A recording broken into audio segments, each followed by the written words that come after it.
मुंबई में राज्यसभा और राजनीतिक हालात पर संजय राउत ने कहा कि एनसीपी के विलीनीकरण के उनका कोई संबंध नहीं है, लेकिन भाजपा एक गुप्त शक्ति के रूप में काम कर रही है और अजित पवार के बाद पार्टी की सूत्रें अमित शाह के पास है। शरद पवार की राज्यसभा योजना पर उन्होंने कहा कि महाविकास आघाड़ी एक सीट निकल सकती है और निर्णय साथ बैठकर लिया जाएगा। उन्होंने भाजपा की भूमिका और अजित पवार के बाद चल रही राजनीति पर भी टिप्पणियां की।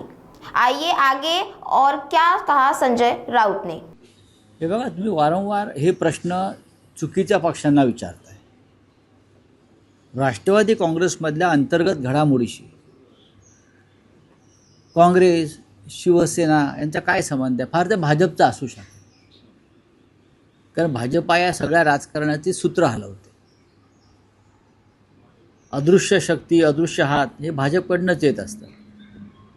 त्याच्यामुळे राष्ट्रवादी काँग्रेसचं विलीनीकरण होणार की नाही, विलीनीकरणावरती नंतर कोण अध्यक्ष होणार, हे त्यांचे प्रश्न आहेत, ते त्यांचे विषय आहेत।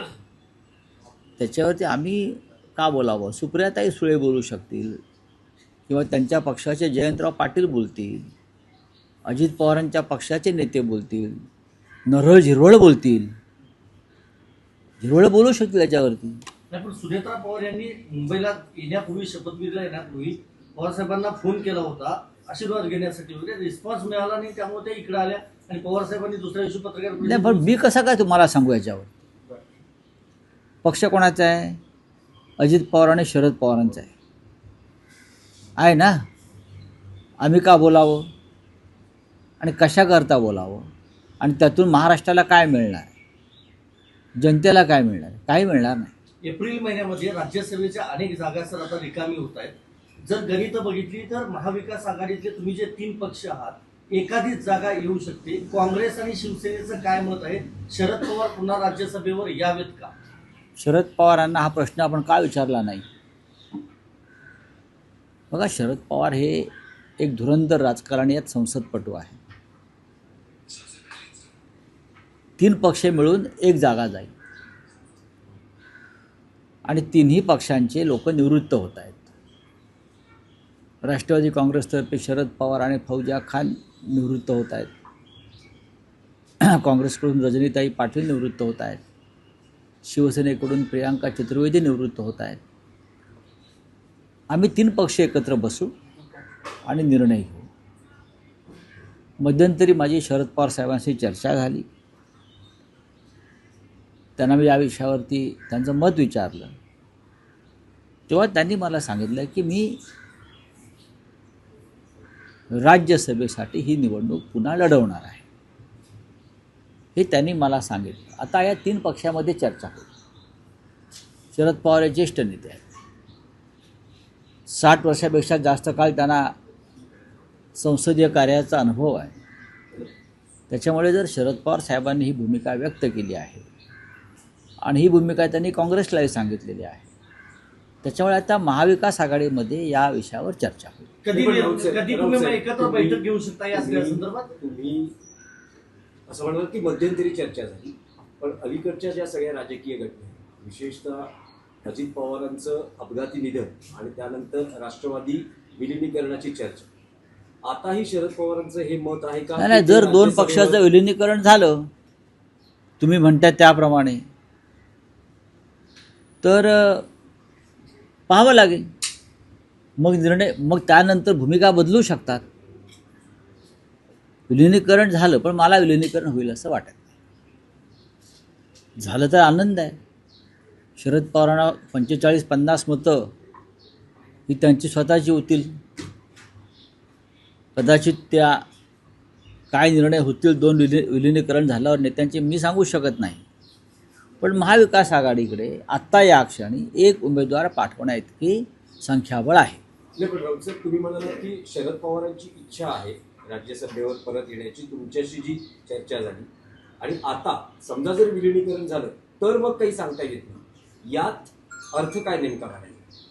हा अर्थ तुम्ही सुनेत्राताई पवार, ज्या अजित पवार गटाच्या उपमुख्यमंत्री आहेत, त्यानंतर सुप्रियाताई सुळे आणि शरद पवार साहेबांशी या विषयावर तुम्ही प्रश्नोत्तरं केली पाहिजेत। मी इतकंच सांगेन की या क्षणी महाविकास आघाडीचा एक उमेदवार निवडून जाईल एवढं संख्याबळ आमच्याकडे आहे. 49 ते 50 एवढं संख्याबळावरती आम्ही एक उमेदवार आमचा जाऊ शकतो. नाही, तिघांचा विलीनीकरण आंदोलन. जर झालं नाही तर काँग्रेस आणि शिवसेना पाठिंबा देणार का पवारांना? पण विलीनीकरण होणार आहे का? तुमच्याकडे काय पक्की माहिती आहे का? तुम्ही सांगा, मग मी उत्तर देतो की विलीनीकरण होणार आहे किंवा होणार नाही. यानुसार माझं उत्तर असेल. प्रफुल्ल पटेल अनौपचारिक गप्पांमध्ये म्हटलेत की विलीनीकरण होणार नाही. अनौपचारिक गप्पांना काय अर्थ नसतो. अनौपचारिक गप्पांना काय अर्थ नसतो. प्रफुल्ल पटेल काय म्हणतात त्याच्यावरती महाराष्ट्र देशाचं राजकारण चालत नाही, बरं का. तो त्यांच्या प्रफुल्ल पटेल जे बोलतात हा त्यांच्या पक्षाचा निर्णय आहे, तो शरद पवारांचा निर्णय असेल. आणि ज्या अर्थी प्रफुल्ल पटेल बोलतात त्या अर्थी अमित शहाची इच्छा आहे की विलीनीकरण होऊ नये. नाही, पण याच्यात तुम्ही म्हणालात की दोन राष्ट्रवादीच्या विलीनीकरणाशी आमचा काही संबंध नाही, काँग्रेसचा काही नाही संबंध, पण फार तर भाजपला तुम्ही हे विचारू शकता. तर एनसीपी अजित पवार गटातलेच मंत्री हसन मुश्रीफ असं म्हणाले की आम्हाला म्हणजे दादांची शरद पवारांशी चर्चा सुरू होती, पण आता दादा नाहीये, त्यामुळे आता आम्हाला भाजपशी याविषयी चर्चा करावी लागेल. मी काय म्हणतोय, भाजप हा अदृश्य हात आहे, अदृश्य शक्ती आहे, हे जे मी वारंवार सांगतो आहे. आणि जे म्हटलं की अमित शहांच्या इच्छेनुसार होणार. प्रफुल्ल पटेल जेव्हा बोलत आहेत तेव्हा अमित शहा महाराष्ट्राविषयी बोलत आहेत. यापुढे त्यांच्या पक्षाची संपूर्ण सूत्र अजित पवारांनंतर ही अमित शहांकडे, फडणवीसाकडे सुद्धा नाही, अमित शहांकडे आहे. हे माझ्या इतकं खात्रीनं कोणी सांगू शकत नाही. भविष्यामध्ये या पक्षाचं काय होईल, हा पक्ष मर्ज होईल का भाजपात, विलीनीकरण झालं त्या पक्षाचं भाजपबरोबर विलीनीकरण होईल, हे तुम्हाला मी सांगतो. नाही, भाजपबरोबर विलीनीकरण म्हणजे कसं, म्हणजे भाजपमध्ये त्यांचे सगळे नेते भाजपत प्रवेश करतील? नक्कीच. आणि एकनाथ शिंदेंचे